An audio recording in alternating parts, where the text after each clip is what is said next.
coming up on Volusia Magazine. Learn about a unique county program, get tips for a healthy diet, and go beyond the voting booth. Those stories and more coming up next.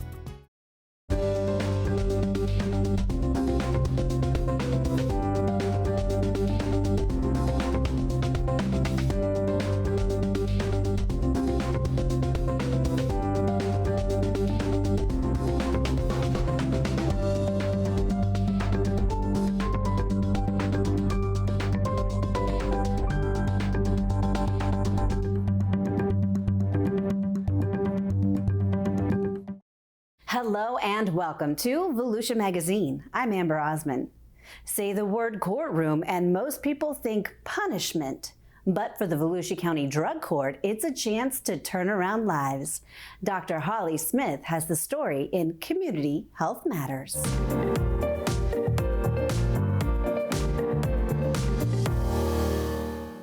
Drug Court is a good program, and it saved lives. That's Tiare Henderson. She's a participant in the Volusia County Drug Court program, and she has really turned her life around. When you think of court, you may think of a place where you go to be punished. Well, there is a judge, a bench, and deputies standing by, but this court is different. How often do you see people approach a judge wearing a smile? You see a lot of that here. Everyone in this program is a drug addict. Treatment for that addiction is key to helping the participants become happy, productive members of society. But drug court is more than just rehab. Is with the supervision, which provides the structure, and then we have the treatment side. It's so unique. You really can't get that in the private sector. It's that supervision that provides support as the participants are learning to stay clean while living in the community. This program has 4 phases. The first 2 are time-consuming. We want to keep them busy. We want to keep them occupied. So they attend more treatment in the beginning, more supervision, random drug screens, and that does include weekends and holidays. There's little free time to get into trouble. During the first phase, participants attend treatment 4 times a week, and every week they meet with probation. They also meet with court supervision, and of course, the judge wants to see them too. And if that's not enough to fill their week, they also must go to 12-step meetings in the community and do community service hours. That first phase of treatment is usually about 30 days. It keeps them busy, keeps them really occupied. We don't require work in the first phase of treatment, because we know it's a lot to handle. So once they get to the second phase of treatment, we require a little bit less so that they do have time to go out and get some employment. It's that structure and that support that really moves the participants forward. They enter this program from different backgrounds, all walks of life, but they all have one thing in common, and that is drug addiction. A large percentage of our folks come in at the very, very bottom. I mean, they've lost almost everything when they come into the program and that's part of the problem with addiction. They don't realize there's a problem until they've lost everything. And those are the folks that we take. We don't take the easy cases, we take the really tough ones. Almost all of them stumble through the program. Nobody comes in and aces it all the way throughout. So 3 community service hours due by Monday. I need you to present this Thursday, and I need you to apologize in group. Those sanctions can be additional community service hours, or they can be with all due respect, it just doesn't make any sense to me. Time in jail before they can return to the program. So I'm going to take you into custody and we'll release you on Monday. Drug Court's holistic approach works as a team that includes SMA healthcare, attorneys, court employees, and judges. This team supports the individual treatment plans that include much more than being drug-free. It's about teaching different life skills. When the treatment counselor meets with them in the beginning, they're looking at different areas of their life where they need to focus. It could be parenting skills. It could be life skills that need to focus on employment. They could need their GED. They might need some anger management, some other type of behavior modification. There's a wide variety of things that they take a look at. A lot of times we have some behavioral issues along with the addiction issues. There'll be some underlying mental health issues. So we try to address those as well. 3 of this program's participants agreed to talk to us about their experiences with Volusia's drug court. They said they agreed because they felt their stories may help others. So, meet Tier, Amanda, and Kevin. Tier was addicted to cocaine, and while it was not an easy road for her, she finally turned to drug court to help her get her life back on track. You can't run from everything all your life. You got to sit down and face reality sometime. After 3 years of working at it and stumbling a little here and there, she is very happy with her life. It's way better. I got my kids, both of them. My oldest son, I never spent time with him when I was out on drugs. You know, I always sent him to his dad's house. And then when I did get him back before I went to rehab, it was kind of hard because I had to choose either him or the drugs. Like a majority of those in this program, Amanda Allen was addicted to opiates. I thought I was never going to be able to be clean. I thought I was going to live my life that way, and at that time I was okay with it. And I've come so far that it's unbelievable. I have my son every weekend. I'm a full-time student. I have a schedule with my life. I have an amazing man in my life. We have our own place to live. I have my car, my license. I just have everything. My relationship with my family, my mom and dad, they support me so much. It's crazy because when I was using drugs, they didn't even want me around. But now I can just go there and see them anytime I want, and we have a really good relationship. Tier and Amanda are wrapping up the program. Kevin Lieben is just beginning his journey. I'm a 37-year-old child. I don't have kids. I have a minimal amount of responsibilities. If I had my way, I mean, I'd probably work maybe 10 hours a week.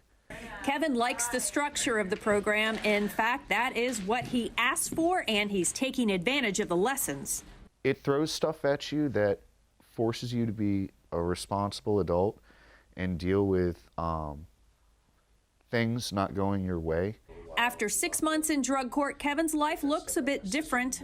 I make 3 times less money than I did last year right now. But last year I had nothing to show for it but track marks, and this year I have a really nice motorcycle. With graduation around the corner, we asked Amanda and Tier if they think they will ever use again. I can't say never because it's one day at a time, but right now I feel really positive about having a good life and not using. I could lose a lot. My kids, myself, my life. It's not worth it. It really is a team effort. It's the treatment and supervision. Our attorneys do a great job, but it's also the participants. A lot of them come into the program, they're homeless, they've burned every bridge, they don't have a job, they have nothing. They literally come into the program with nothing. And when you see that beginning and then see some of these folks at graduation, how far they've come, it is amazing. It really is, and that's what's so inspiring about drug court. For the Florida Department of Health right here in Volusia County, I'm Dr. Holly Smith. The Volusia County Council meets on the second floor of the Thomas C. Kelly Administration Center, located at 123 West Indiana Avenue in DeLand. Public participation begins at 9:30 a.m. and the meeting agenda starts at 10 a.m. A live video stream is available at volusia.org/audio, and agendas are posted at volusia.org/agenda. Future meeting dates are available online at volusia.org. 1, 2, 3, cut. There you go, yeah.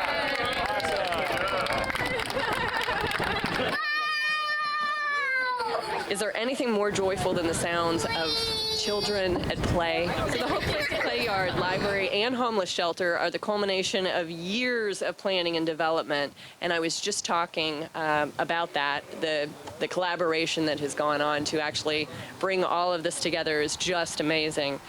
And when I see the smiles on children's faces here playing, I definitely know it's all worth it. This project is the best thing that's happened to this community in a long time. Today, rather than a rundown, mostly empty former school, families at Hope Place contribute to this vibrant community. Their children ride the bus to school with other children from this neighborhood. Parents and children interact in the brand new Hope Place Community Library that opened last year. And now we're here to celebrate today the opening of the Hope Place Playground. county council members, past and present, who supported this project because they believed it would make a difference, not only to the formerly homeless families Hope Place would serve, but to all the households in this community who benefit from having a first-class Volusia County library and now this beautiful playground in their neighborhood.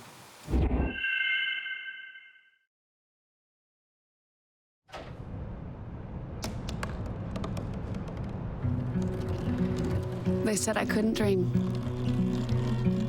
Called me a piece of trash and swore that's all I'd ever be.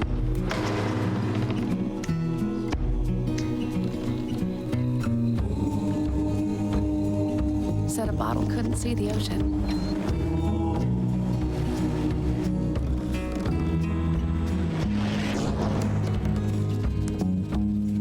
Give up.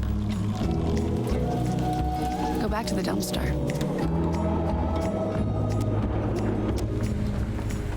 But I didn't listen. I made my way.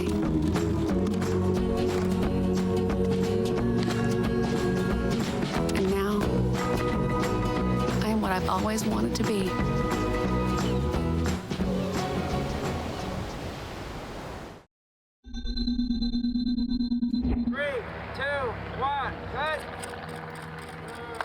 We found that out of all the places in Volusia County, the one that had room and was the biggest was in Edgewater. So we made the case to expand Park Avenue to 3-lane, not just for transportation issues, but for economic development. This is a perfect example of public and private partnership between Volusia County, the city of Edgewater, and the Massey family. I mean, you can see it's not a straight road. And there's a curve in here that to support aviation complexes here and economic development here in Edgewater. So thank you, Massey family, for working with us and donating all that right away. It would not have happened. This project would not be here if not for that, and that's a fact. This improvement is going to allow for a better, safe, and more adequate roadway to move goods to and from our industrial parkway, which, as Deb pointed out, is the largest contiguous industrial zoned area in Volusia County. This one right here is such a great project. When it's finished, it's a credit not only to the county but to Edgewater, and it gives that aesthetic look that really helps the area and will really help us in economic development. Once again, with having the private-public partnerships, it's the way to go. So we have something for all of us to be proud of.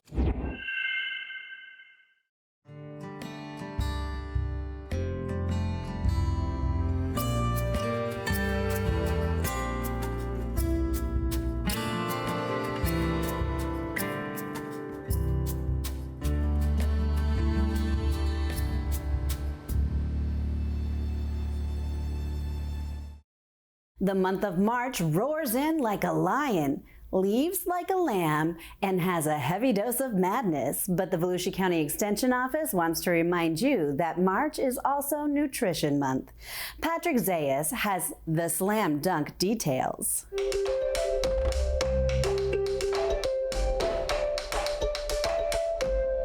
You know what's the best part of March? It's March Madness. Basketball, basketball, basketball. No way. The best part about March is National Nutrition Month, and that trumps basketball. While many people think about basketball during March, dietitians and nutrition professionals across the country know that it is National Nutrition Month. Here are some tips to help you get started on your healthy eating journey. Focus on whole fruits. Include fruit at breakfast. Top whole grain cereal with your favorite fruit. Add berries to pancakes, or mix dried fruit into hot oatmeal. Vary your veggies. Cook a variety of colorful veggies. Make extra vegetables and save some for later. Use them for a stew, soup, or a pasta dish. Vary your protein routine. Next taco night, try adding a new protein like shrimp, beans, chicken, or beef. Make half your grains whole. Add brown rice to your stir-fried dishes. Combine your favorite veggies and protein foods for a nutritious meal. Move to low-fat or fat-free milk or yogurt. Enjoy a low-fat yogurt parfait for breakfast. Top with fruits and nuts to get in 2 more food groups. Drink and eat less sodium, saturated fat, and added sugars. Cook at home and read the ingredients to compare foods. This is an apple wrap. It uses peanut butter, banana, and apple. You simply mix the peanut butter and the banana together, cover your whole wheat tortilla with the mixture, and then top with apple, slice, and enjoy. So this was a tuna boat. This is a healthy tuna salad mixture where we substitute white beans for the mayonnaise. You simply mash up the beans with a fork, go ahead and mix it with a can of tuna and water, drained, and then you can add Dijon mustard or regular country mustard, onions, and a little bit of oil. Stack it up on a sliced cucumber, and you could scoop out the middle to make a low-carb tuna boat.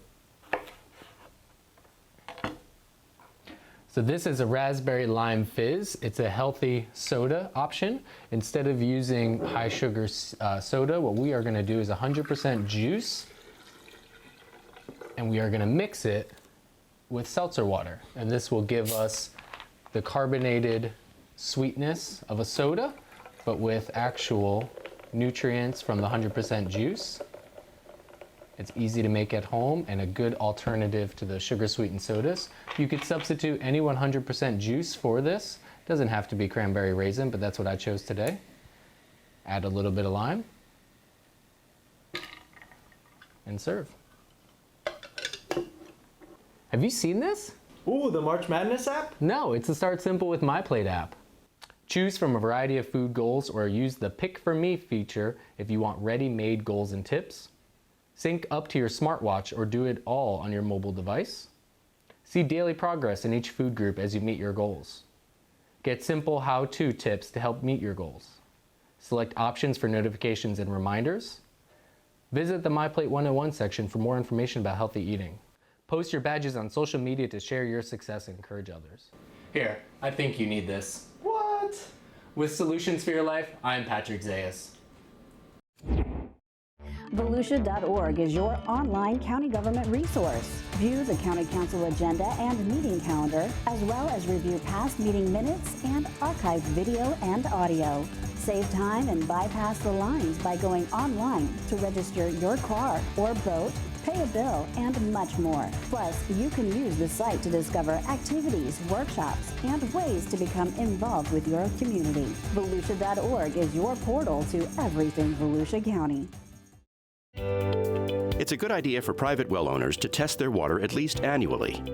Most water in private wells is naturally clean and ready to drink.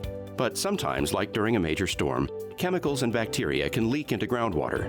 These contaminants could make you sick, and they can only be detected with lab tests. Fortunately, routine water testing is simple and inexpensive, and it's the best way to protect your family's health. Learn more at floridahealth.gov/wellstest.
Are you a church, social service agency, or a private nonprofit?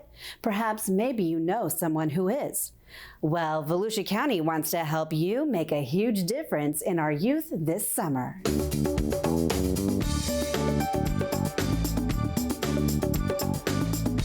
Hunger doesn't take a summer break.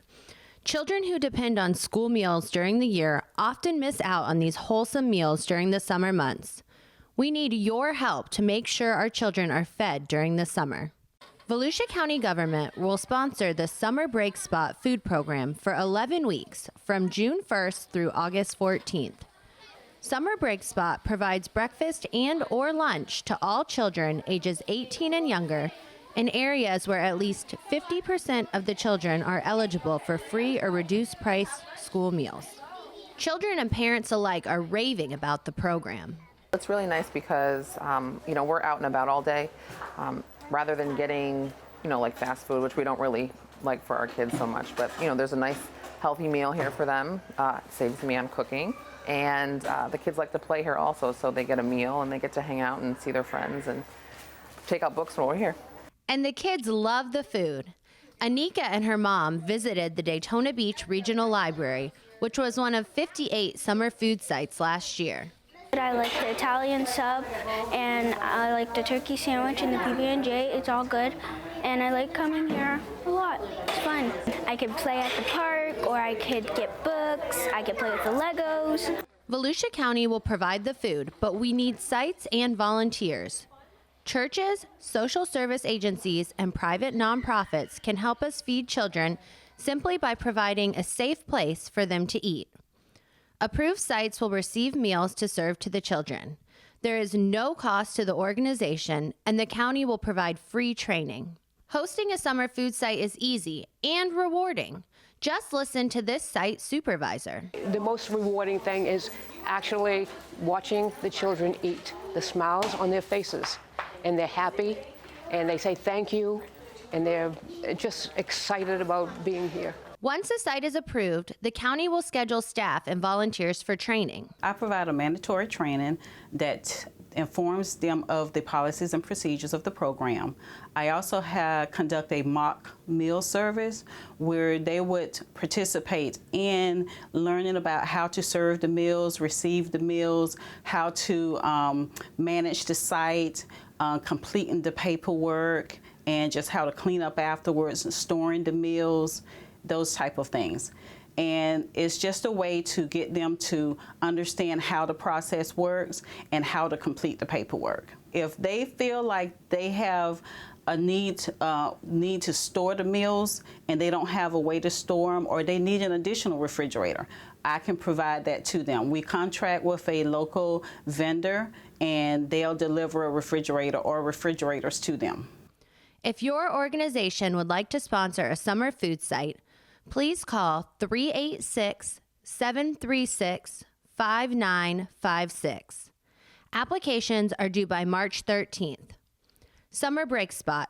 When school is out, summer food is in. Hi, I'm Josh Wagner.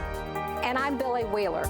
During the planning stages of the Tomstead Veteran Memorial Bridge, people voiced their desire to have a Veterans Memorial Plaza on the northwest side of the bridge. The Veterans Memorial Plaza will create a special place in our community for people to reflect and connect with our fallen heroes. The proposed concept for the new Veterans Memorial Plaza is estimated to be a $1.2 million endeavor. Your donation will help us create a special place in our community in which we can honor Volusia County veterans from all military branches and military conflicts. To help fund our Veterans Memorial Plaza, visit veteransmemorialbridge.com or call Volusia County Accounting at 386-736-5933. We appreciate your support to create this lasting memorial for those who have served and continue to serve our country.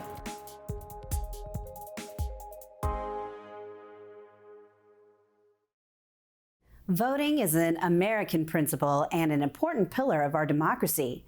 It provides the people an opportunity to voice their opinion and hold elected officials accountable. Our Volusia County Elections Department's responsibilities go beyond Election Day, providing administrative support and promoting public participation in the process.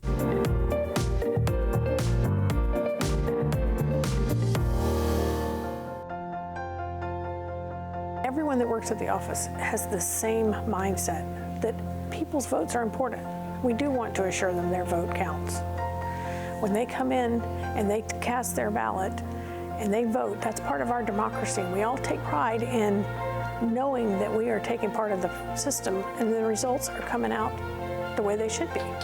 Leading the elections team is Lisa Lewis, who's been with the department since 2006. However, her passion for everything election began at a young age. I enjoy the elections process. I've always loved voting since I registered to vote. I love to go cast my ballot, and to be able to work in the elections department to help make that possible for everyone out in Volusia County was exciting. You're watching the excitement of people taking part in that process, from the candidates that come into the office, filing to run, qualifying to run. Then when the election results start coming in on election night, Election night gets the headlines, but for the elections department, much of the heavy lifting happened months before people cast their vote. It usually starts the first qualifying period, which is for the judicial and federal offices, which is back end of April, first part of May. So once that qualifying period hits, we're really in election mode because we're working towards the next qualifying period where the rest of the candidates qualify, and then we are in election mode. We're, laying out the ballots, ordering the ballots, getting them in, getting them ready to mail, starting on early voting, and it's getting supplies packed and what they need out in the field. We try and prepare them for every situation that they may need something and have that for them.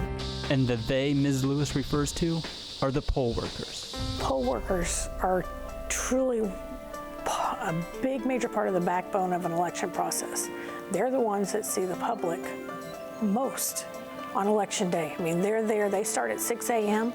and they don't finish until everything is finalized for the night. Sometimes it's 8:30 or 9 o'clock at night. That makes for a long day for them. But with the polls being open 7 a.m. to 7 p.m., they're one-on-one with the voters. We do depend on them. Before any election in an even-numbered year, we train anywhere between 800 and 1,200 poll workers. We have 100 polling locations that we have to staff. We tell each of them when we have them in training, you sometimes are their first foray into voting. Sometimes it's a lot of people's first time they're coming in to vote, especially the deputy that's outside greeting the voters. They set the tone for how it's going to be when they come in to vote. Every poll worker is required to have about 3 hours training before every election. It's not before election season, it's before every election. So in between the primary and the general, we're training them again. It's, and we provide hands-on training so they know how it works. It's not just a surprise when they get there. After casting your vote, rest assured, the Volusia County Elections Department have safeguards to ensure the elections are fair, open, honest, and transparent. People are hearing all the time that there's cybersecurity attacks. We're doing everything in our power to prevent that from happening. We've got monitoring on our network that anytime something does come in, we get notification of it, we can take action on it. I come from the banking background. I treat them like money. As far as physical security with equipment and ballots, we have a two-person rule. It takes 2 people to get into the vaults. It takes 2 people to get into programming the election. So at no time is a ballot or a piece of equipment, especially when we're in election mode, ever alone with anyone. And whenever you hear people talk about somebody could hack in, if for any reason that possibility might happen, we do have the ballots to recreate the election. We always have that paper backup that we can redo it, recount them, feed them back through the machine, and we have the election results. Stay connected with the latest Volusia County news, events, and updates on our social media channels. Like and follow us on Facebook and Twitter. Catch up with previous stories on YouTube, or just head over to our website, volusia.org. That wraps up this edition of Volusia Magazine. Thank you for spending part of your day with us. If you have any questions about the show, feel free to give us a call at any of the numbers you see listed here, or you can log on to volusia.org and click on the News tab at the top of the screen to find us. And we hope you won't forget to listen to Volusia Today. That's Volusia County Government's weekly public radio broadcast. Volusia Today airs every Tuesday, Wednesday, and Sunday mornings on the local radio stations you see on your screen.